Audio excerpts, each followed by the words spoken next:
claim on an asset as first lien, or they will be second, they will come as a second in case of liquidation to receive proceeds from the sale of an asset that already has some collateral on it. Okay. So most of the time they're going to be secured. They are pretty low risk, but yet they are very highly profitable. Okay? There's a literature out there investigating why, even though recovery rates of these debt financings are really large, still the returns on them can be very huge depending on the industry. They can go up to 20% actually, with the fees and spreads and everything included. Now, it is mainly used for the working capital of the firm, because what is really mostly current is the current liabilities of the firm, is the inventories of the firm. These more liquid items on the firm's balance sheet, they need to be financed, and for that the firm can use actually the financing for mostly for the operations of the firm, for the day-to-day financial needs of the firm. We need the financing. Remember, in chapter 11 we're trying to keep the firm alive. Therefore, the first priority here is to find the funds that are necessary for the firm can keep on going, keep on proceeding with their operations.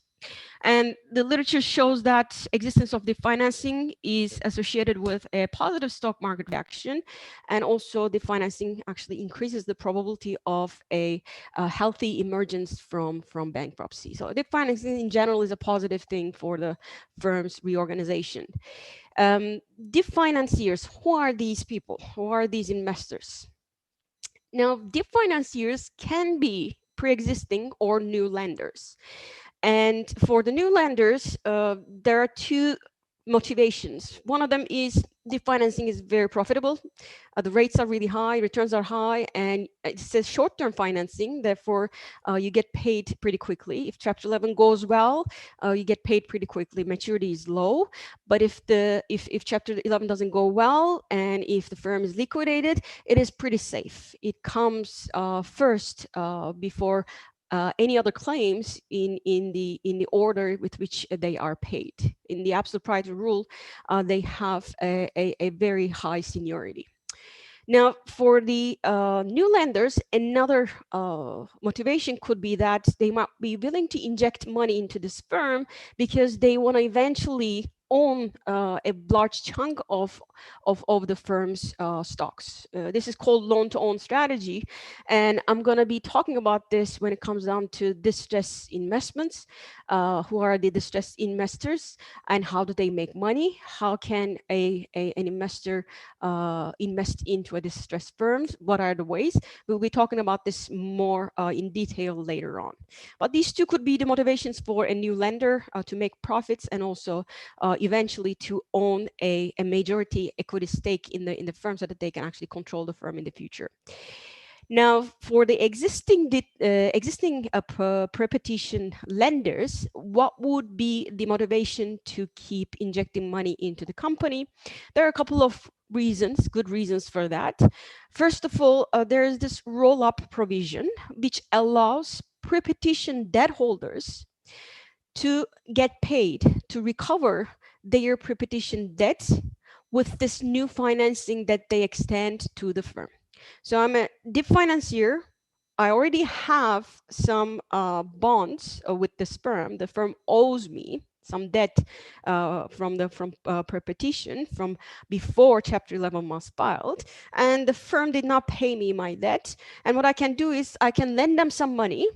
But when I'm doing this, this is an agreement. DIP is a contract. The financing is a contract. And one of the clauses that I can actually put in that contract is that with this new DIP financing, I want the firm to first pay me what they owe me from before, what they owe me pre-petition. That way I can get paid for, or I can recover the debt that I actually extended before pre-petition, and I can actually lend them new money with a lot of interest. Right? Remember, the financing is very costly for the firm. For the investors, it's a very profitable financing. Now, this could be one of the reasons to recover the pre-petition debt. The second reason could be cross-collateralization, because again, debt financing is a contract which you can actually have different provisions on it. And one of the provisions that you can have is to collateralize your pre-petition debt. Okay, with this dip financing, with the new loan that you're extending, you can include a clause saying that, you know what, I have some undersecured or unsecured debt before filing with this company. And what I want to do with this dip financing is that I want to have some collateral on this dip financing. I want to secure this dip financing with some collateral. And on top of that, I want actually some collateral for the debt that I extending before the petition. So you can actually collateralize your pre-petition debt if you continue injecting money into this company via dip lending. There are other motivations. For instance, they might want to make sure that their claims will remain with the highest priority, because they don't want new deep finances come in and maybe collateralize unencumbered assets. Maybe the firm has some assets that has not been collateralized yet. There are no liens on them, and these new deep financiers will put collateral on them, will put claim on these unencumbered assets, versus if these assets are left free in case of liquidation, the secured creditors, pre-petition secured creditors, could have actually received these unencumbered assets, could have received the proceeds from these unencumbered assets. Or it could be the case that they want to keep the firm alive. They want the firm to continue. They think that the firm is viable in the future. Therefore, in order to protect their rights, their claims on the firm, it's better for the firm to stay alive. As a result, they might actually want to inject some money. So what are the typical investors in this case? We would see investment banks, we will see PE firms, hedge funds, actually following these strategies in order to invest into distressed firms. But again, I will be going into details of these later on. I don't want to spend too much time on this right now, because I want to continue with the prediction models. Melissa. Yes, I have a question, because I remember in corporate finance we said that dip financing solves the problem that issuing any other kind of debt wouldn't have fixed the situation, like with the seniority rules. And so I don't understand, if they can include these extra clauses like roll up and cross collateralization, why does this not jeopardize this purpose of dip financing? This is very I totally understand your question. You're saying claim holders do not have any saying in these financings, including the asset sales, 363 asset sales. Why do they allow something like this? The thing is, deep financing does not happen in a way that puts the pre-existing debt holders in a disadvantaged situation. Okay, so when they attach collateral to a dip financing, they make sure that either that collateral does not affect some other secured creditor's claim. So they look for unencumbered assets, right? Assets that already do not have any collateral on them.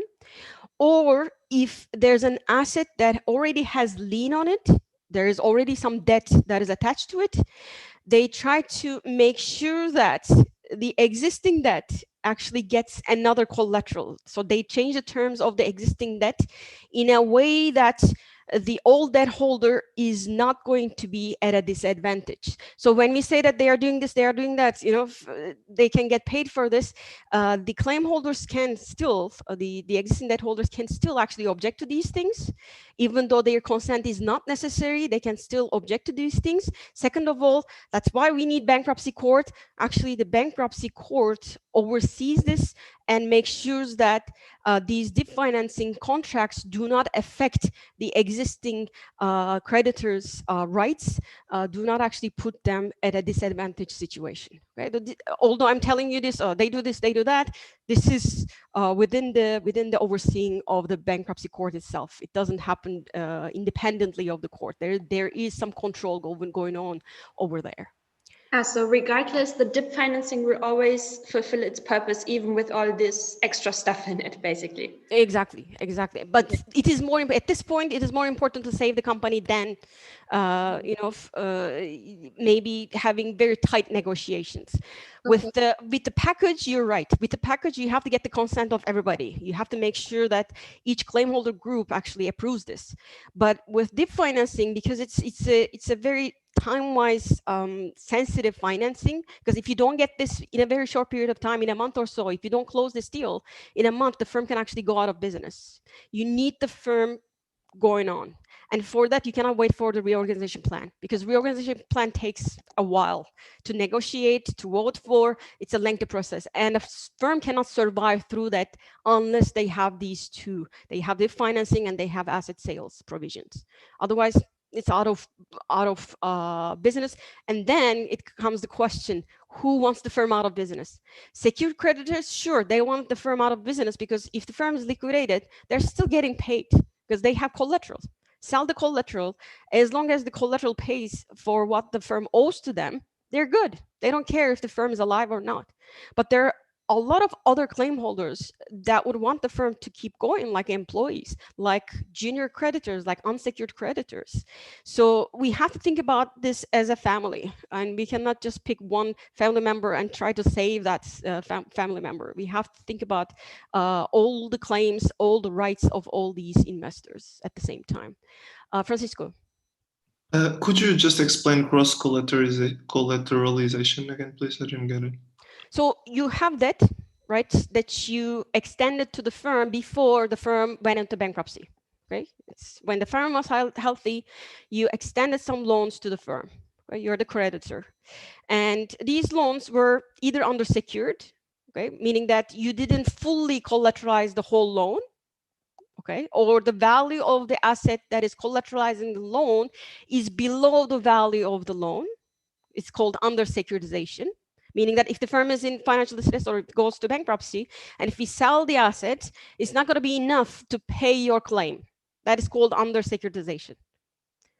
Now, if this is the case, or it was junior, it wasn't secured at all, not junior, but not secured at all, it's an unsecured claim, what the dip financer can do is write the contract in a way that it will allow the creditor to put some collateral on an unencumbered asset of the firm for the debt that they issued before the filing. So they are past collateralizing. They are collateralizing their past debt financing. So the past debt that they issued, past that they actually extended to the firm, will be collateralized after the filing of Chapter 11. Does it make sense? Yeah, thank you. Pedro. Hello, Professor. Isn't this a little bit against the rule that no payments shall be done to creditors once the Chapter 11 it goes through? I mean, the roll-up. There is a rule that creditors cannot get any money once Chapter That's 11 is prepetition, filed. though. And It's exactly says in the clause. It's only prepetition. You're right. You're right. But automatic stay only applies to anything that is like 30 days before the filing. So it exactly says it's prepetition. That's the underlying assumption there. You're right. You're totally right. But it doesn't apply. Automatic stay doesn't apply for the negotiations, for the contracts that are signed after the petition. okay, and just one more question. Does deep lenders have priority over, imagine that the company goes out of business into liquidation, do these deep lenders have priority over collateral already previously collateralized goods? No. Look, there's something that I need to clarify. In the payments, yes, they are on top of the list. But there is one claim that is senior to anything else, is the secured claim holders collateral. Okay, so if you sign a secured debt contract with the firm, meaning that there is a collateral, there is a plant, there is an asset, there's a real estate that is tied up to your contract, it means that that claims give you the right to the proceeds from the sale of that asset, no one else. So if the firm is liquidated, and if that asset is liquidated as well, you have your name on it. The financiers do not have their name on it. The employees do not have name on it. The government doesn't have the name on it. Who has the name on it is the secured creditor. So you get paid first. You get paid from the proceeds of the liquidation of that asset. That's it. But again, the proceeds from the liquidation might be above or below what the firm owes to you, right? Then things change. If the firm still owes to you after paying you the proceeds from the liquidation of that asset, right? We liquidated the asset and you have your name on it as a secured creditor, you get the money from the proceeds of the liquidation, but the firm still owes you because the proceeds from the liquidation, fire sale, remember, the prices will be lower. Proceeds from the liquidation are not going to be enough to cover your claim as a secured creditor. Now, what happens then is secured creditor goes down, unfortunately, in the ranking, together with the senior unsecured. Okay? Then things change. But up to that point, up to the value of the collateral, you have the name on it, not the financiers. You have the name on it. That's why we have to protect the rights of the secured claim holders when we extend DIP lending. I cannot put DIP lender's name on a collateral that's already been collateralized. Okay, you can do this as second lien. Like if there's still money left after liquidation on the collateral, you can give the proceeds, the remaining proceeds, to a second secured lender. That can happen. That's called first lien, second lien. First lien has the priority in the proceeds. After first lien is paid, second lien gets paid from the proceeds of the liquidation. But again, these are details, important details, but again, these are more detailed clauses. So we talked a little bit about Section 363 last time, that also allows the firm actually to free up some cash, which helps to improve the liquidity of the firm, and at the same time get rid of these inefficient assets. Because one important operating restructuring or operational restructuring would come from resizing, right? You will resize the firm, you're going to shrink the firm, and for that you will be closing some of the stores, you will be closing some of the plants. These assets that are not efficient, that are not really being very productive, that are losing money, can be immediately liquidated under Section 363 sales, which speeds things up. Again, remember, you can still sell assets within the reorganization plan, but reorganization plan takes forever to approve, to come up with, to form, and to vote on. It's a lengthy process. You cannot let the firm die while this process is being approved, right? So for that, you will take advantage of Section 363 sales, so that actually you can quickly get rid of inefficient plans and free up some cash. Francisco. And can you sell things that are serving as collateral? Even like, let's say you have a warehouse, but it's yeah. And what happens is that, imagine the case: I have a plant and I have some secured debt on it, and that's the only debt that I have. Let's say we sold the plant at a really good price, and that price would be enough to cover the value of the secured claim. The proceeds from the liquidation would be enough to cover the secured claim holder's claim, and it's going to free up extra cash. So this cash from the proceeds of the liquidation, the part that is owned by the secured creditor will be still secured creditors. We're not going to touch that. But the remaining amount, that is this extra or additional cash that we generate, can be used for financing of the firm. Pedro. Thank you. Is there a similar rule to operational leases? Because this was a question that we had for the case, not liquidation, but termination of the lease. The lease is already under automatic stay. Under automatic stay, you can actually stop a lease payment. But for the long term, it should be part of the reorganization plan. I don't know of any specific rules for leases that is similar to Section 363. I need to check that. But Because the automatic case stay said, sorry. includes the leases. You would reject lease payments for a while. Yes, but if the company wants to uh, terminate inefficient leases, because it said somewhere in the case that they were allowed to terminate the leases, the at some point they could terminate inefficient leases. And I had this question if it related to the 363 rule or not. I don't think it's 363 exactly, but I need to check. I'm not 100% sure. I have to be honest. I'm not Thank you. 100% sure. But again, you cannot just forego all the lease payments, right? If the firm owes lease payments to a company, they have to somehow meet that.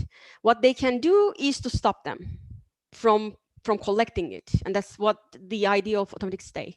But this doesn't mean that the firm doesn't owe to these people. They still owe to the leasing company, but this needs to be renegotiated, right? This needs to be part of the reorganization plan. And within the court, of course, the judge can actually decide that the firm doesn't need those contracts. And this the same happens with suppliers, right? There are suppliers that are vital for the operations of the firm, for the firm to keep on going. And we have seen this in Kmart's case, for instance. We had this Fleming companies, they were providing fresh produce to Kmart. And these guys, actually, they had a 10-year contract with Kmart. And they built warehouses next to Kmart stores so that they could actually reduce the transportation costs. And what happened that all of a sudden Kmart went into bankruptcy and terminated the contracts with the supplier, saying that they were not vital for their well-being or for their future. Those things happen. They do terminate contracts with suppliers. They can be very selective in which suppliers to pay to. So they can go to the judge and say, you know what, we need these suppliers, and these suppliers are not providing any raw material to us unless we pay them. So they would get paid, for instance. So these things are very case sensitive or case based, but whatever is needed for the firm to continue, it's yes, it is actually allowed, but of course under the control of the bankruptcy court. But I know that they can actually terminate contracts with suppliers, for instance. That should be the case for leaser as well, I suppose. Diogo. Yeah, on top of what you're saying, like you were saying that if we want to sell an asset for more than the associated debt's value, we can. But can we do the opposite? So if the value of the asset is lower than what we owe, can we still sell it at least to pay some part of the debt, or These sales are generally done on assets either that do not have collateral on them, or very large assets. Very large assets. Like in case of GM, you have some line of cars. It's a huge asset. So most of the time you will have extra cash, or you won't have any, again, because the existing debt holders, the secure debt holders, can actually go to the core and object to the dip financing. So if you want to do that, you more than likely, I need to check that, more than likely you would have to get the consent of the creditor and somehow give the creditor some extra collateral on something else. But for that kind of an exchange, you would need the consent of the creditor, of the existing creditor, because that's what happens in the dip financing, and I suppose that that's what happens in the Section 363 sales. But again, that's something that I need to check. Not 100% sure. But you need the consent, as in it is compulsory that they agree, because I understood that in deep financing, one of the advantages is that you don't investors get actually have. But again, you don't get creditors' consent in case of deep financing or in Section 363 sales, as long as they do not affect directly the collateral of the existing creditors. But because this is a very specific type of debt. Secure debt is a very specific type of debt because the debt holder has his name on the collateral. And if you're touching that collateral somehow, if you want to change that name, if you want to scratch that name and put somebody else's name on that, you have to go through the creditor, of course. Creditor has the right to object. If these financings affect the creditor's claims, then of course they have the right to, because we are trying to do everything in a fair way here. Okay, you're still under law, so you cannot do anything that would harm somebody else's claim. But as long as they are not directly associated with the claims or the collateral of an existing debt holder, then you don't need the consent. But they still have the right to object. That is a right that's okay. But so they have the right to object to their like to their collaterals, but deep financing has the right to object to any sale of any asset, right? Or is it just for their own collaterals as well? Because I understood for this group work that one of the big advantages of deep financing was that they could actually have a say on whether the firm can or not sell the assets. Yes, deep financing is a very special contract. You can add extra clauses. You can ask them, you know what, within this time period, you have to liquidate these assets. Within this time period, you have to make this payment. So they come with very specific clauses. You're right. Deep financing, in that case, very flexible. It's a contract. So you can actually put whatever you want in that contract. Okay, thank you. You're welcome. So let me wrap it up because we won't have otherwise enough time to talk about the case. In chapter 11, we need the consent of all the claim holders. Remember, we split up the debt holders into groups so that they can actually vote for this reorganization plan within their group. And ideally, we want all the groups to agree on this reorganization plan. But there is one case where if this plan is actually desirable from the law point of view, but yet some creditors, because they are trying to extract rents, they do not come to an agreement, even though the plan actually is fair and better than chapter 7. Then in this case, the judge has the right to actually implement cram down, which is the case where the plan will be conferred by the judge over the objection of a class of claims. Okay, so again, ideally we want all the claim holders to accept the plan, but there might be cases where some of the claim holders are trying to extract rents. Even though the plan is perfectly acceptable, they for some reason want more out of it. In those cases, the judge can overrule as long as at least one group of claim holders accepted the plan. If none of the claim holders are accepting the plan, then there's something wrong with the plan. Okay, that's the interpretation. Now, beyond that, beyond the voting process, there are a couple of criteria that an ideal reorganization plan has to actually meet.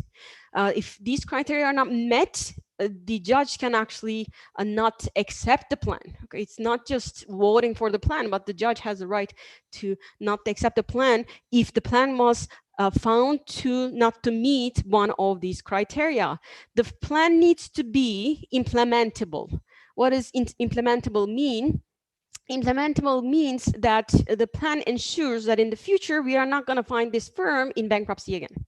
Okay, we are not going to find this firm in either Chapter 11 or liquidation. So the plan is designed pretty well, such that it ensures that the firm is going to emerge as a healthy entity. The plan cannot discriminate within a group of claim holders or across groups of claim holders. Within the group, understandable. If you have very similar securities, you should all be getting the same out of the plan. For across groups, we are looking for the criteria of fair and equitable test. Okay, the reorganization plan should meet fair and equitable test, meaning that a junior claim holder group cannot get paid before a senior claim holder group is paid in full. Okay, this is APR. It should be applicable. The APR rule should be applicable to the reorganization plan. We should have the seniors getting paid first and then juniors getting paid first. Best interest of creditors test. Our benchmark in Chapter 11 is Chapter 7. If a group of claim holders are better off with Chapter 7, then they're not going to say no to the reorganization plan. That's for sure. Therefore, by definition, a plan that we want to be accepted by all the claim holders should give each claim holder group at least what they would have received in case of Chapter 7. Okay, You cannot give a claim holder group something less than what they would have received in Chapter 7. And as long as the plan actually satisfies these criteria, and if it's reasonable for all claim holders, and if the claim holders somehow do not agree on it, the judge still has the right to overrule and actually accept the plan. Felipe. Good morning, Professor. I have a Good morning. question, which is the financing that the company will receive from the deep finances will be before or after the reorganization plan is accepted by the claim holders? Because No, it's before. That's the idea, because reorganization plan yeah, takes a long time, and yeah, deep financing can be very short term, very but short term, in a month.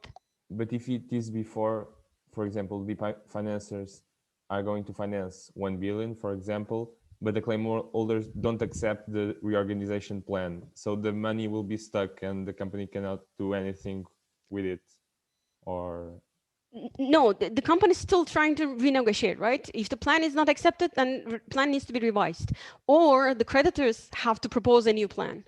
That's why we call this okay, exclusivity period. This 120 days is called, this is an important concept, by the way, I should have put it in bold. Exclusivity period, this is exclusive to the management.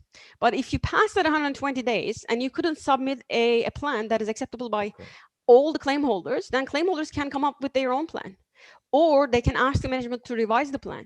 That's why sometimes it takes 3 years to get through Chapter 11. You cannot let a okay, firm to be in operation for 3 years without any financing. You need debt financing in that case. And debt financing actually has been more extensively used in the recent years because of the functionality of it, because we want to keep the firm alive. But if it turns into Chapter 7, you know what happens. APR applies, and these debtor in possession finances are also going to get paid with the highest ranking. okay. And they are going to be paid with interest or without interest? With interest. Okay. But again, these things can change depending Okay, on the okay. case. But of course, they will have secured creditors, debt finances, they have interest. Unsecured creditors do not get interest during the bankruptcy process. Yeah, I was confusing. I was confused because, like, if the financiers want the company to get back and start again, and if the claim holders like stop it and prefer, for example, liquidation, the money of the financiers It can happen. It can were happen. not used for anything. Yeah, Okay. but it doesn't matter. You're writing a contract, right? Okay, okay. And they're writing it in a way that, look, the finances are not stupid. They wouldn't mess into a firm that is more likely to go on, go through Chapter 7 okay. later on. Okay, okay. And they're making sure they have milestones.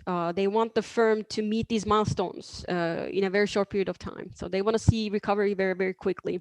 That's why debt financing actually speeds things up, because debt financiers also have some monitoring aspect to them. With the clauses they put in the debt financing contract, they are making sure, they're ensuring that the firm is going to recover pretty quickly, and the management is taking necessary actions to make sure that the firm will emerge very quickly. So they are very experienced financiers. Okay, thank you.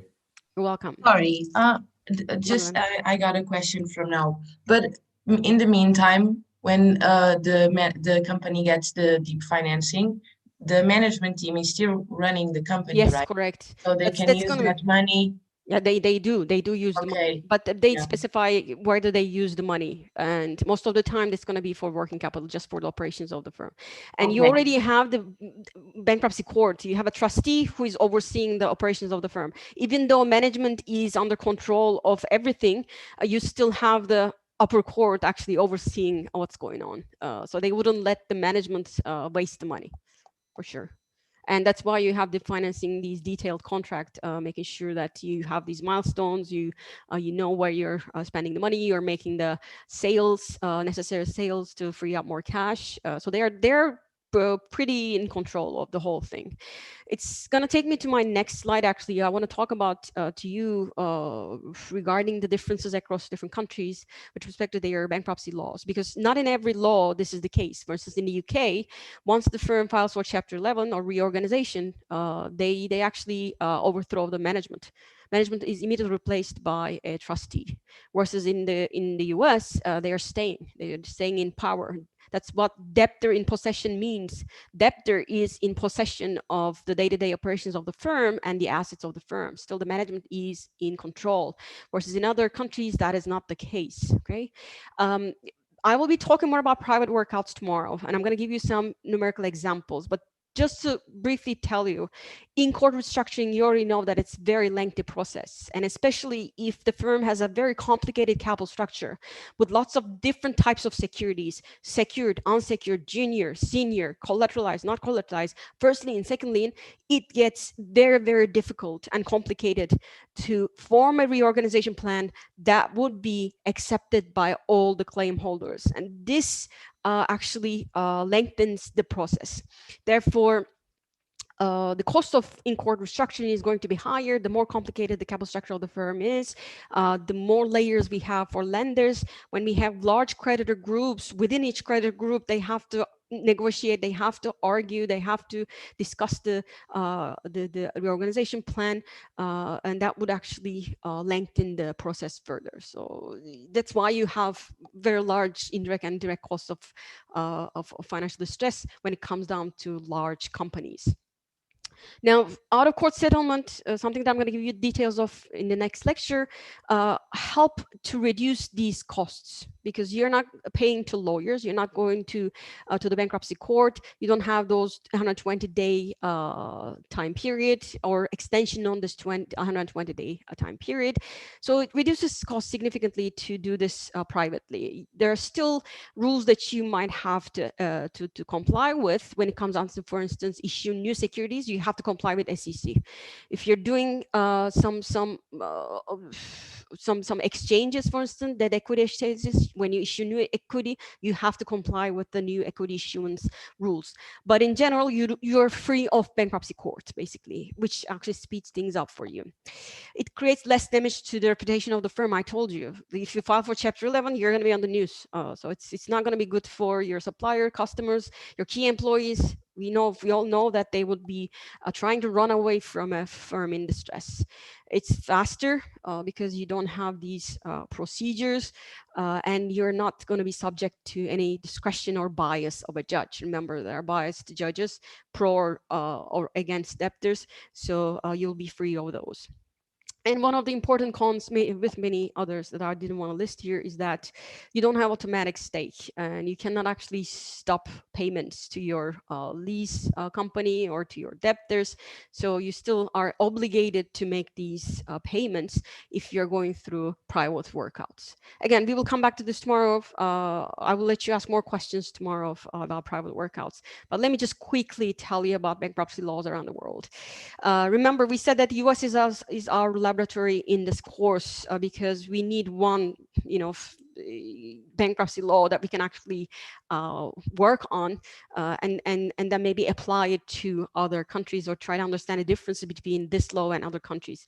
But we know that the clauses of the US law, they have counterparts in other countries, more or less.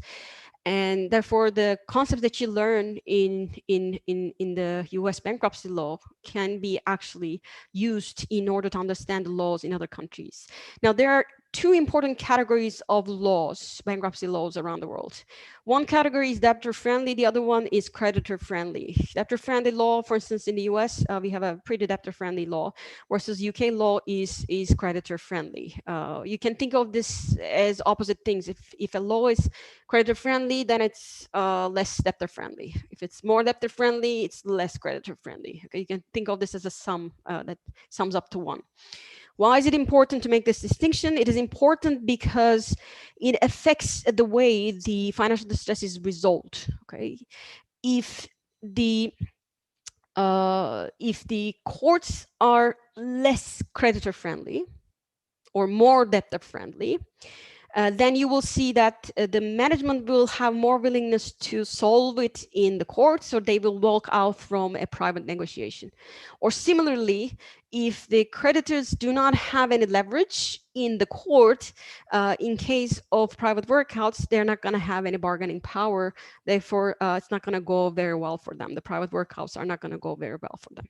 So the bottom line is, one of the reasons for why we want to differentiate between debtor-friendly and creditor-friendly laws is because it affects the outcome of the financial distress, how it's resolved, whether it's resolved as liquidation, whether it's resolved as reorganization, or is it resolved as reorganization with a private workout. Okay? Also, even before financial distress, even the outcome of financial distress is before that, we actually see that the type of the law essentially affects the firm's decisions, meaning that in those countries where creditors have more power in legal system, we see less risk-taking activities from the firm even before financial stress. Even the firm, when it's healthy, when there's very small chances of going into financial stress, we see that these firms try to be cautious because the law actually favors the creditor. The law favors liquidation. The law actually doesn't allow the management person to stay in power in case of reorganization. The law doesn't allow for the financing, etc., etc. In those cases, we see the firm being more cautious and investing less into innovative activities. We see them taking less risk, and we see them having less leverage so that they can reduce the chances of going into financial distress. Now, we see differences in insolvency procedures of countries, and where do they come from? They come from many things, whether the enforcement of the laws are good, whether it's a common law country or not, because in case of civil law common law comparison, the power of judges actually change. In common law countries, the judge has more saying. He has more power in the decision work, versus in civil law countries, it's just the law itself talks, and there's not much room for the judges' control. Creditor rights and power, again, it's important whether it's debtor oriented or credit oriented, because it will affect the resolution of the financial distress. Now, there are studies out there that rank countries all around the world with respect to whether they are debtor-friendly or creditor-friendly. This is an old study, but it's a very well-cited study. It's by Laporta et al. From 1998. We have only 4 criteria here that determines whether the law is debtor-friendly or creditor-friendly. But if you look at more recent studies, 2020 studies, you will see a more extended list of this, whether there is dip financing, for instance, whether there is, I don't know, Section 363 sales, etc., etc. They already extended the list. But what I have here is the most primitive version of this, first version of this, where we are looking at whether there's automatic stay or not, because automatic stay makes the law more debtor friendly because it gives power to the existing management. Secured creditors paid first or not. In some cases, in some laws, actually employees and government are paid first, even before the secured creditors are paid. Remember what I told you. If you have your name on a collateral, you receive the proceeds from that collateral sale, but in some cases, employees and government has the priority over the secured creditors. Restrictions for going into reorganization, in some cases, in some countries, you need to ask for the consent of the creditor, even for filing for Chapter 11. Okay, in the US, you don't need that. You don't need any creditor's consent. The company can go and file for Chapter 11, but in some countries, you need the creditor's consent in order to file for Chapter 11.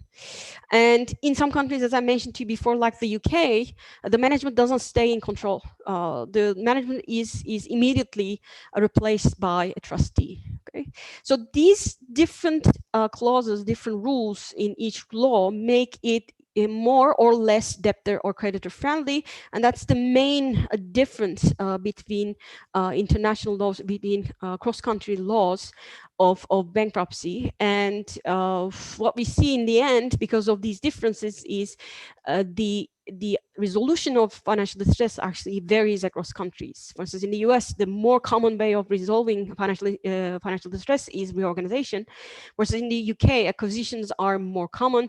In Sweden, the assets are immediately liquidated and a trustee is appointed. In Germany, we see a lot more private workouts. Okay. But in general, we can say that European bankruptcies are less likely to result in reorganization as opposed to the US. US is more reorganization-oriented bankruptcy law, but this is changing. This is changing nowadays because Europe is also trying to make their laws more debtor-friendly. European laws historically are known as creditor-friendly laws, but the mainland Europe is trying to actually diverge from the UK, and they are actually revising their laws. And what I'm doing right now is with some professors from law school at Nova, we're actually trying to conduct a research on Portuguese law, because Portuguese law also has something similar to Chapter 11 that's called PER. And we are trying to understand the problems with PER, that it is not being implemented much or used much by companies. And we're trying to understand the inefficiencies surrounding PER, which is the Chapter 11 counterpart of Portugal. So that's all I wanted to say for slide deck 2.1. We will continue with slide deck 2.2 tomorrow. I'm going to show you some numerical exercises and then we will jump into slide deck 3. But let me open my Word document. Let me share that with you so that we can talk about the questions. Who would like to introduce the case to us? I already have 2 names, but if you want to volunteer. Very briefly, a couple of sentences about the case itself.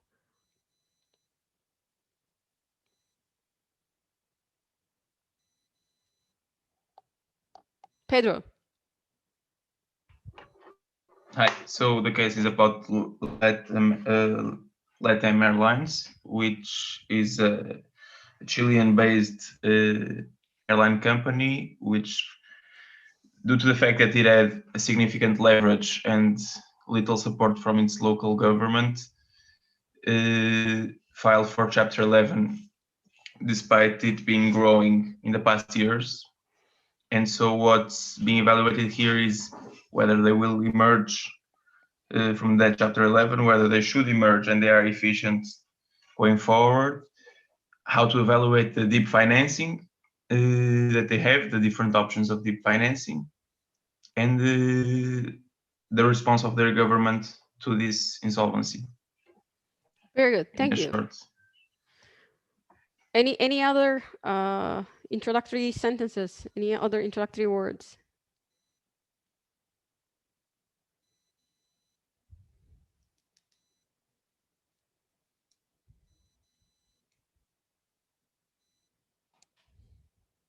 Well, I would say basically the most important aspect here is that the whole airline industry and also LATAM Airlines was hit hard by COVID. So demand decreased a lot. Therefore, they had no basic. Very good. Or Ingo, the decrease. Very good point. The decrease in demand. What kind of a distress is it? Is it economic or financial distress? What is the exact difference between both of them? The reduction in revenues that you're talking about because of COVID. What kind of distress is that? It's economic now? It's economic distress, right? We call it economic distress because every firm in that industry is being hit hard, right? Revenues are going down. Number of passengers are going down.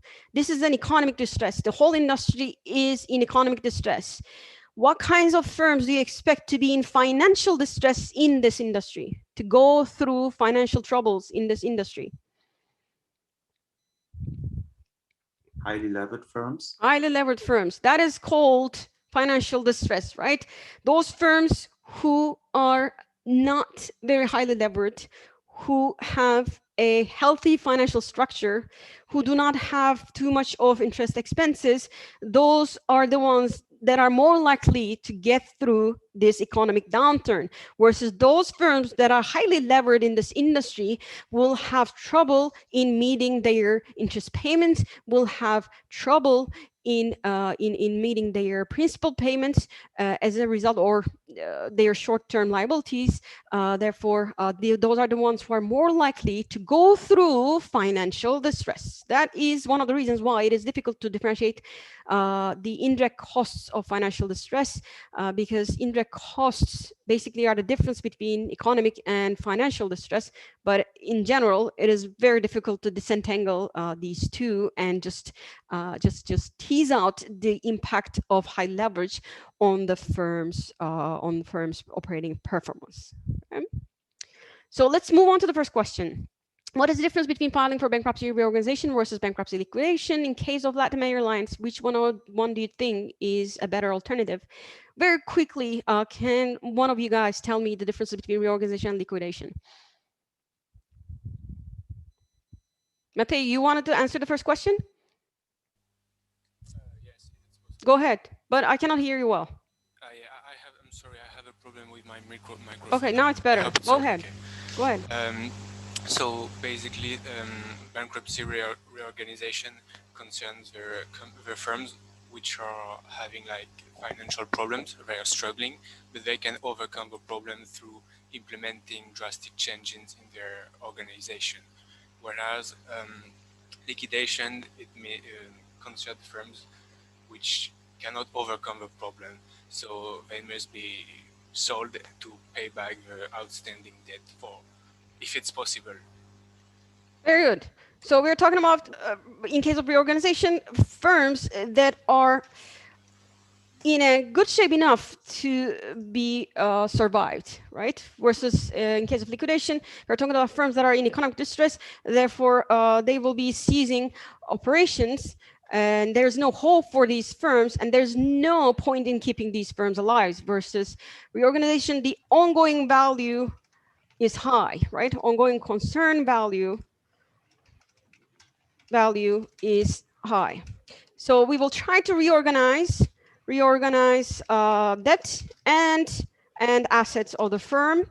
We might actually resize the firm within this plan. It's not just the financial reorganization of the firm, but also we might actually fix the operations of the firm as well by simply shrinking the firm's size.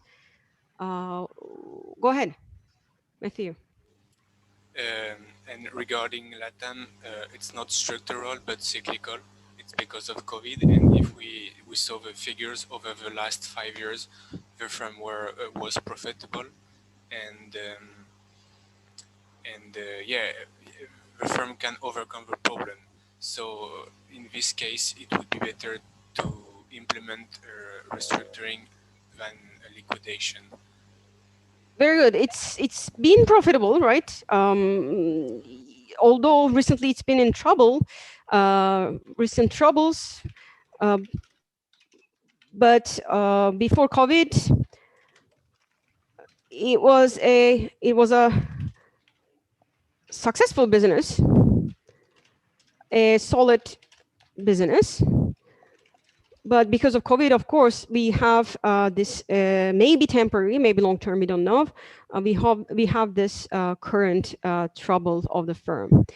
Very good. What else? Anyone else who would like to add?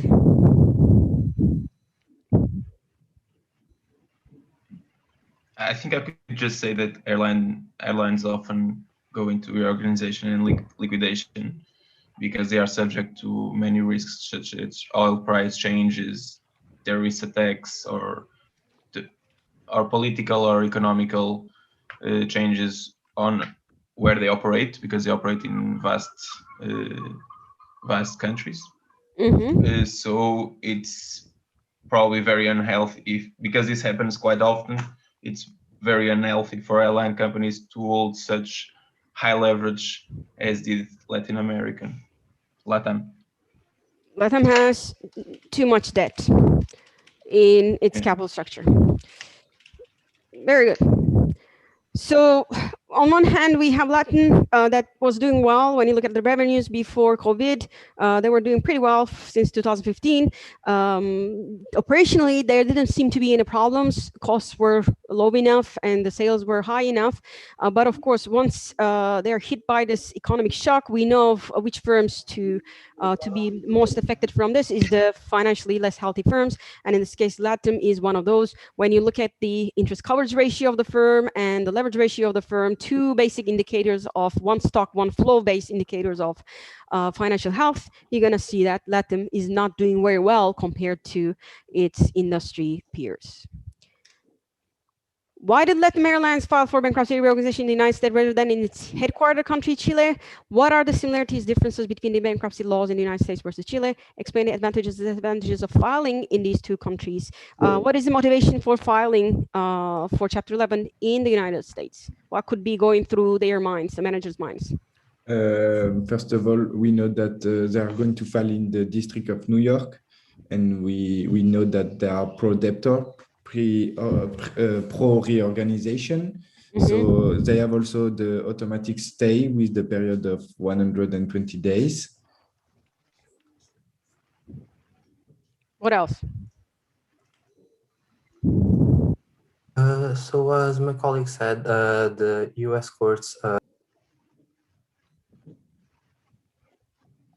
whenever filing for Chapter 11 offers a more flexible and more experienced court in dealing with large case restructuring instead of the Chilean bankruptcy courts that doesn't have experience in dealing with large companies as LATAM. Additionally, the US Chapter 11 offers a more extended period for the company's management to propose a restructuring plan. More beneficial conditionings for the deep financing that offers the deep financing in the restructuring process and after. And the Chilean court only offers the restructuring process during the restructuring. And one last detail, it's that the Chapter 11 offers the possibility of the company to unilaterally rescind of pending leasing contracts before execution, and the Chilean doesn't offer this possibility. Very good. So it seems like even though when you look at the Chilean bankruptcy law, I did look into it a little bit and compare it to the US. Again, all these provisions that we have in the US courts, more or less, they have it in Chilean courts as well. You have dip financing, you have management staying in power upon the filing, you have automatic stay too, you have dip financing having super priority too. There's no APR there for some reason. But overall, it seems like the provisions do overlap between two countries. But one major reason for why you might want to file in the US is, of course, pro-reorganization courts. Judges are more willing to maybe help the firm to reorganize, a little bit more debtor-friendly courts here, and maybe better terms on automatic stay, better terms on dip financing in general, and more importantly, the Chilean bankruptcy law is a younger law compared to the US law. And in the United States, the judges have already been, the bankruptcy courts have already been dealing with very large bankruptcy cases. Therefore, they are very experienced with large companies, especially international companies, because it's an international company that has subsidiaries in many different countries. And moreover, this is an international company, meaning that you need a common place where you can actually run this court. You have operations in Brazil, Chile, Peru. These are three markets in which the airline is very, very prominent. They have a very large market share, meaning that they have debts in those more than like in those countries. They have operations in those countries. Therefore, you want to have a common place where you can actually file Chapter 11. And then from this common place, common venue, you can actually negotiate with your debt holders, or you can liquidate some of your subsidiaries outside. So in that sense, it's important to have one single place. Melissa. For this question, could you also consider the general circumstances in both countries? What I mean with that is we read in the case that in Chile, there was a lot of scandals in terms of corruption and, you know, the system favoring wealthy companies over the public. So altogether, this means that you cannot know for sure that the system that's theoretically there would actually help you. Whereas in the US, you can be pretty sure that the system as it is will actually do its job. Is that also something that you should consider in this question? Definitely, quality of enforcement of law. This is one of the items that I actually listed on slide 23 of your slide deck 2.1. Sure. If you're not sure of the quality of the enforcement of law, then you could actually do that. You can actually count that as one of the reasons. But this item that I posted there is mostly going to concern the creditors. But still, if there's corruption, if corruption against firms in the enforcement of laws, sure, you can actually count this as one of the possible reasons. Francisco. I was going to say, especially looking more at advantages in Chile, that at least my group, we worded it differently, that since it's a fairly young law, it would benefit the capital markets and overall legal system in Chile if they were to file there, which could potentially in the long run benefit the company of its headquarters being in a more developed country in that area. That is true. It probably doesn't look good on Chilean law and market. A Chilean company actually not preferring to file for bankruptcy in Chile, that's not going to look good on Chilean law and Chilean markets, because we know that there are studies out there. Law enforcement is an important determinant of investment, foreign investment into a country. If your laws are not fairly applied, then you may not be able to attract actually foreign investors. If the creditors' rights are not protected by law, then as a foreign financier, you wouldn't like to invest into a country where where the law is not doing its job to protect your rights, because you're a foreigner, and there are a lot of barriers, right, for a foreigner to invest in a different country. You have language barrier, you have different laws there, you have information asymmetries. So you need the law, particularly the law, to be looking after your rights in a foreign country. And you're right, that doesn't look good on Chilean markets. But again, as a firm, government is not, or your country is not, your country's market is not in your utility function. You have to seek out for your creditors first, for your equity holders first, and then think about your country's reputation in the international area. Manuel. Professor, about the costs of these operations, in the case talks about that is expensive process in the chapter 11. Does it depend more on the country where you are doing the organization? It could. Look, for instance, okay, the more lengthy, I was gonna add this. It seems like from what I actually gathered in Chile, the process can be more lengthy. When I look at the averages, it says averages 2 years versus averages less than a year and a half in the United States. So it seems like it's a little bit more lengthy, even though there are very short turnaround times. So amounts of time that are given to the management is shorter. It seems like it could be more lengthy and more costly. Yeah, it could be. Okay, thanks. And can it depend also on the size of the company, right? Definitely, size of, because the costs go up with the size. Yeah. And if in a market you're gonna incur more costs as a large company, it means that you're gonna even have larger costs in that country.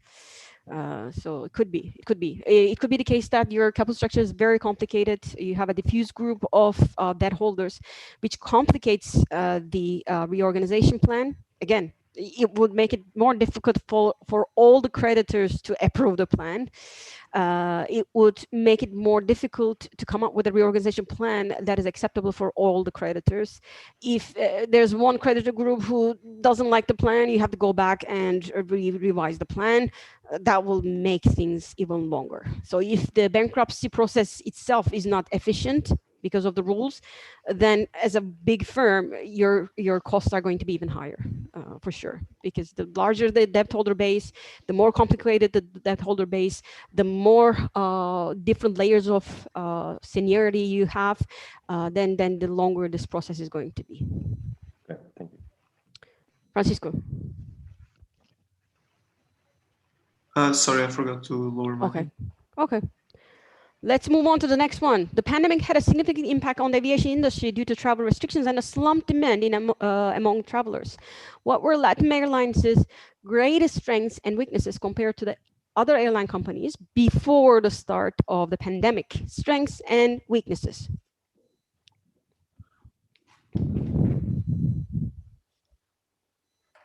Very briefly.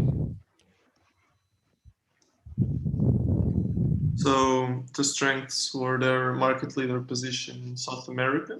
Yeah, especially in Chile, Brazil, and Peru, their market share is pretty high. What else? The fact that they had a lot of exclusive routes. Yeah, their network is pretty good, right? Yeah. Extensive network. Then the profitability growth of their cargo. Oh, sorry. Go ahead. The profitability and growth of their cargo transport business. Mm-hmm. So operational, they were doing fine, no? Yeah.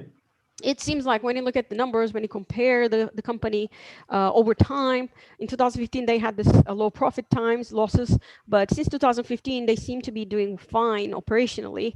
But unfortunately, financially, they are struggling. What are the weaknesses? Why are they struggling? The main one was that they had an extremely complex and highly leveraged debt structure or capital structure. Highly leveraged. I don't know if you guys seen the interest coverage ratio. That was also not looking very good. High interest coverage, high interest expenses, let's say, which can actually cause the firm to find itself in short-term liquidity problems, right? If you have a lot of interest payments and you have this temporary shock to your cash flows, you can actually have your financial distress in your hands. So that's basically how financial distress is generated. You have an economic shock in the industry, low demand, combined with coupled with high leverage in your capital structure, is going to give you financial distress as your end product. Given the current pandemic, is LATAM Airlines a viable company in the long run? What are the challenges that airline companies are facing going forward? What changes should LATAM Airlines implement, both operationally and financially, in order to adjust to the new normal of the airline industry after the COVID crisis? Overall, what are the problems with the airline industry? Melissa? Right now, the biggest problem is the unpredictability of the situation. So right now, nobody has any idea how much longer these lockdowns and travel restrictions will continue. Very good. Even if they are lifted. So first of all, this every day that they cannot operate at full capacity already costs them millions.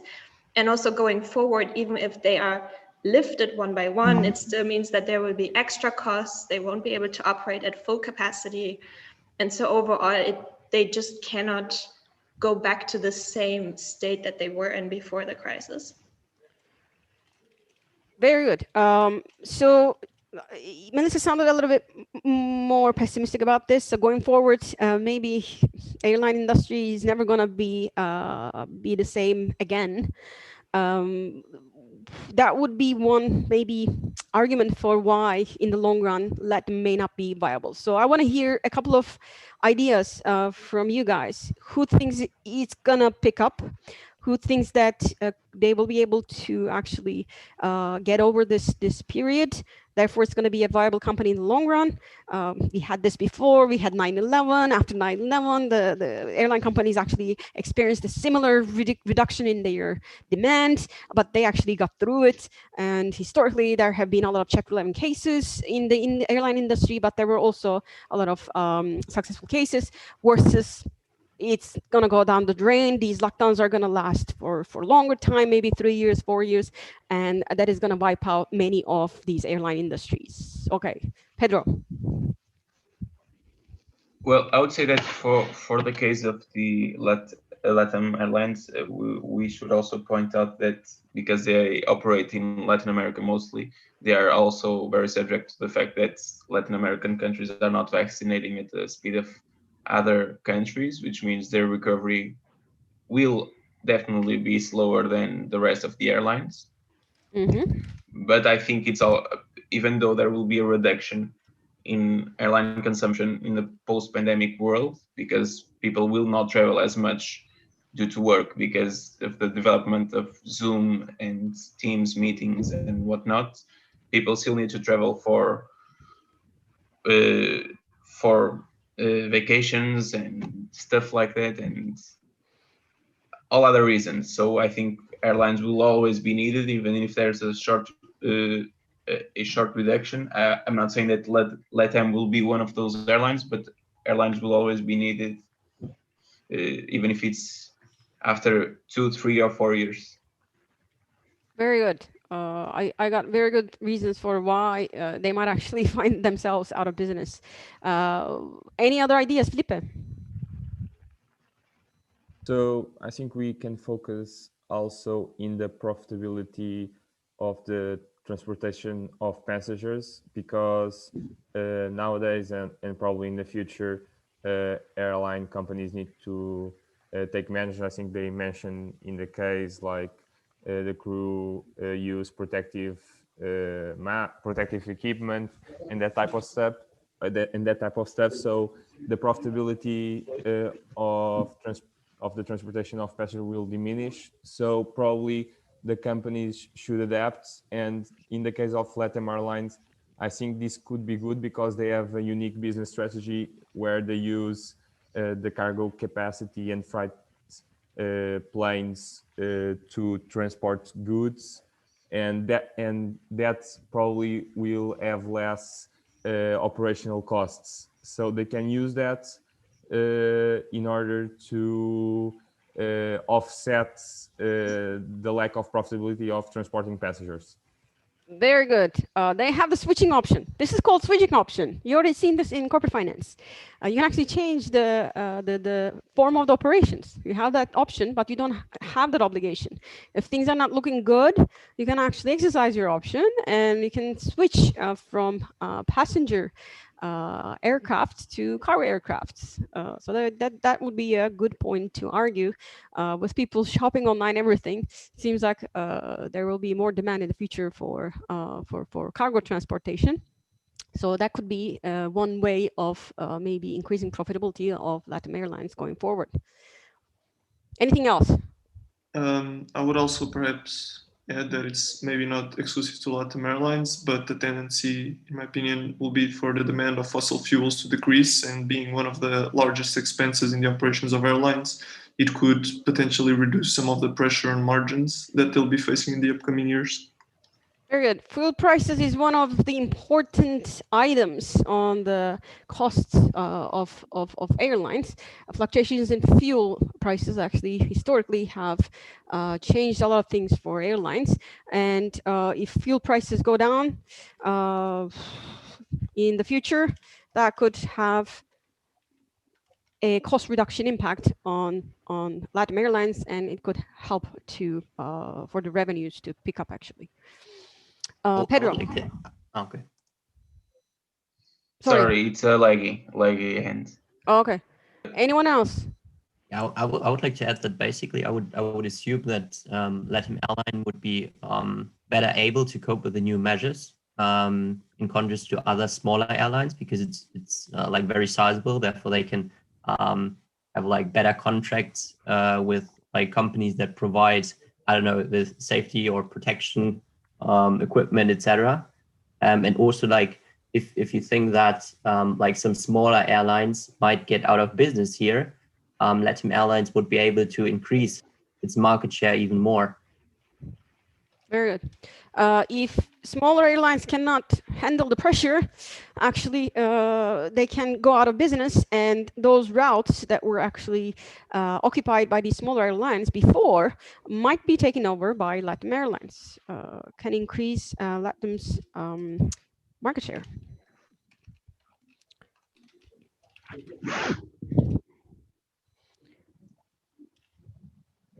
Very good. If you were the chief investor officer of an international mutual fund, would you invest in LATAM Airlines through DIP financing? If you would, of course, you would invest if you think that it's a good return for the amount of risk that you're taking. If the recovery rate is very small, if you think that this firm is going to get liquidated very soon, maybe you don't want to do that. If yes, would you invest in tranche A or C? Which one offers a more attractive risk-return trade-off? Why compare the two tranches? Again, when it comes down to recovering DIP financing, of course, there's still risk. Okay, when I say it's safe, they're at the top of the absolute priority rule.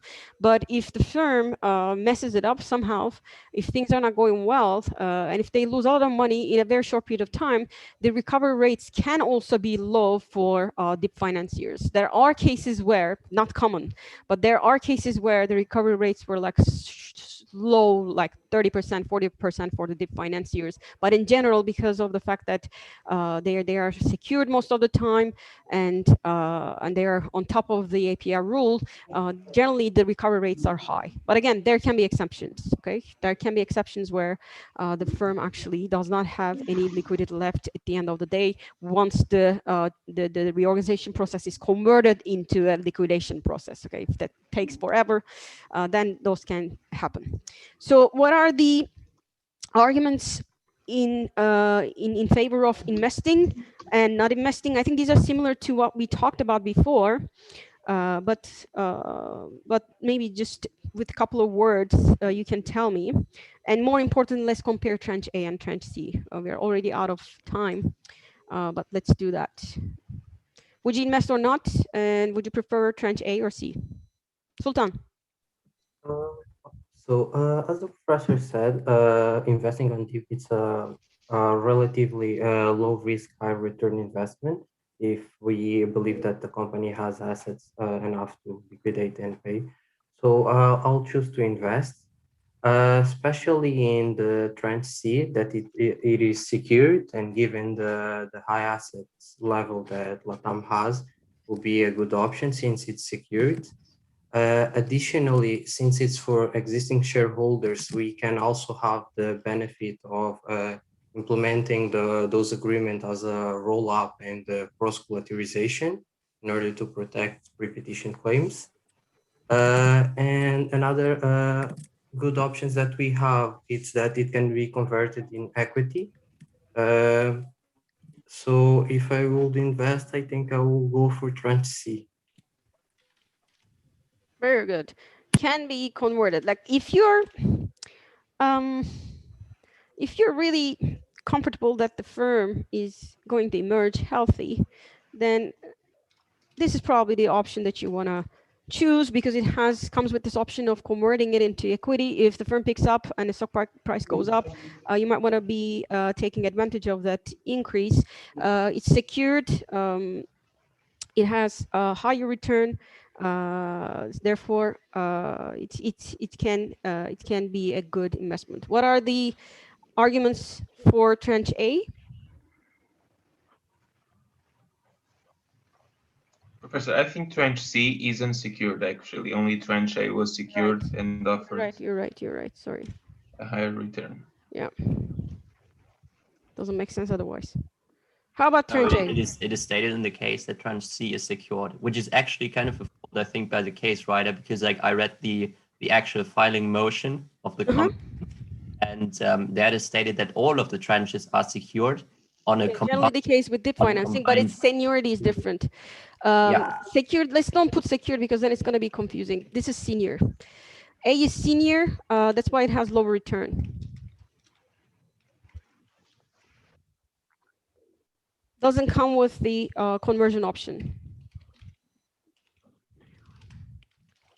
As I mentioned to you at the beginning, all these dip financings most of the time will come with some sort of securitization, some sort of collateral, but some of them will be more senior, some of them will be more junior to the collateral. So in that regard, some of them might have better terms than the other ones, and depending on the one that is more secure would have a lower return. The one that is less secure, which is taking a little bit more risk, will come with a higher return. What else? I know I don't have much time left, but I really want to hear what you want to say about the bailout. I would like to add something regarding the repayment option, because like tranche A, the company has the option to repay the debt early on. And in tranche C, it does not have the opportunity. So in tranche C, the investor could fully profit from the compound interest that is like accumulating over time. I did not check the details of the accumulated debt, but in A, you're saying that there is no accumulated interest? It is basically like both is structured as a PIK loan, but in tranche A, the debtor has the opportunity to pay the debt, to repay the debt earlier on, in order to not pay more like more interest, you're saying? Yeah. Okay, it's more like revolver base. Yeah. Sure. What kind of an impact would that have on the investor's choice? As an investor, would you prefer tranche A or tranche C? I would prefer tranche C, because like I, as an investor, could profit from the compounding. You want the interest. Yeah. Okay. That's a good point as well. That's a very good point as well. Again, it might depend on maybe the maturity of these loans. If the loans are not very long term, maybe it doesn't matter much. But in terms of laying out the differences between tranche A and tranche C, that is a good point. Whether you, as an investor, you would be receiving the full payment in advance, versus you will be waiting and obtaining the payments together with the interest at the maturity. Again, I am running out of time. One last question. As the Chilean government, would you help the LATAM airlines or not? Should we bail out LATAM or not? Why should we bail out? Why we should not bail out? I think we should. The reality is that it's an economic relevant firm for the country, especially when it comes to high quality jobs, which are even rarer in developing countries. The country's debt to GDP ratio is extremely low compared to other countries who have bailed out, suggesting that the country would be able to incur on debt without having to make any substantial cuts. And there are also not only the direct jobs, but indirect jobs. So benefiting from the cargo, more industries and agriculture would be hurt. Benefiting from passenger transport, industries like tourism will be hurt. Mm-hmm. Mm-hmm. Very good.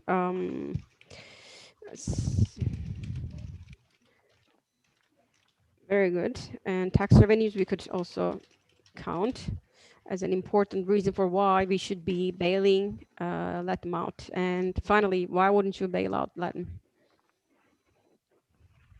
Any ideas? I think that we also have to have into account that, like for one side, LATAM it's important in the dynamics of the balance of imports and exports of Chile. But on the other side, we also have to have into account that if it contributes for exports, it also imports a lot of in airplanes, in fuel. So these are two main costs of airlines, and since the airlines and the fuel are mainly imports, it also contributes to imports of Chile. So we also have to have that into account. And also, if the company is liquidated and if it's not in good financial health, I mean, it can be replaced by other airlines that appear. So when we say that the company it's crucial for the airlines of Chile, we also have to have into account that it can be replaced by other airlines that appear. Very good. It has this increasing impact on the imports. If it's financially not viable, if it's in a firm that's in economic distress eventually, that needs to be killed, then maybe some other airline can become the nation's honor and take over Latin. Of course, there doesn't seem to be a candidate right now as big as Latin, but eventually, of course. Survival of the fittest. There might be another airline that pops up and eventually becomes a big company as market share in the future in Latin America. Vasco. Yes. Your hand is in the air. Sorry. No, I just talked. Tell me. No. I would also mention the corruption and civil unrest. It's seen as one of the most corrupt countries, so people might see this as corporations benefiting while people are struggling, especially because a lot of layoffs have been done, meaning that some of the people who would benefit them or need the most, who are low-level jobs, wouldn't have a direct benefit because they would no longer be in the company. Mm-hmm. And then on top of everything, the president is a former shareholder. So it would mean that some of the biggest winners from this would be former business partners, which is also not great in terms of perspective. Overall, the population might feel that it's unfair because they've been facing austerity for the past few years, and that the first time the country really starts to spend a lot, it's in a multinational corporation. Very good. It could actually start an unrest in the society because of corruption, because of the president's past relationship with the company, and they already laid off a lot of people. So it's not going to seem like as if they are really saving directly any employment at this point. Maybe they can cut a deal with the government, right? You have to save this many jobs, or you have to rehire this many people so that we can give you some maybe loans. File for the bankruptcy in Chile, which we already talked that it's bad for the country. Yeah, the Chilean government may not be happy with that. You're right.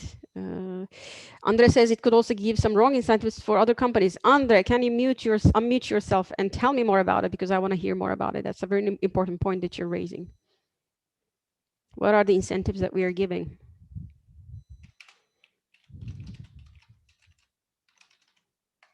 Andre? Did you type it and left? Andre dropped the bomb and left. Oh, okay, you cannot unmute yourself. Okay, no problem. So Andre says that we might be giving wrong incentives to the companies. These big companies that are too big to fail might actually take on too much risk and too much leverage, expecting that in the future, if they go into financial troubles, there will be government who is saving them, who will be injecting money, who will be lending loans at very, very attractive terms. Therefore, we might be actually giving the wrong incentives to the management in general by putting these kinds of examples in front of them. Okay? And that would be one of the biggest reasons why we shouldn't be helping these companies. We shouldn't be bailing these companies out and let the market actually decide on the outcome.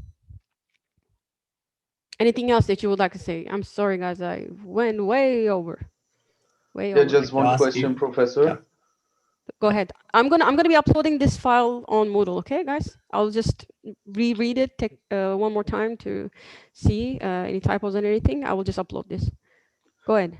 Is it also possible to say that one reason to do the bailout for the Chilean government is to prevent a competitive advantage of other North American or European airlines, for example, who received government support or even significant government support? You're raising a very good point.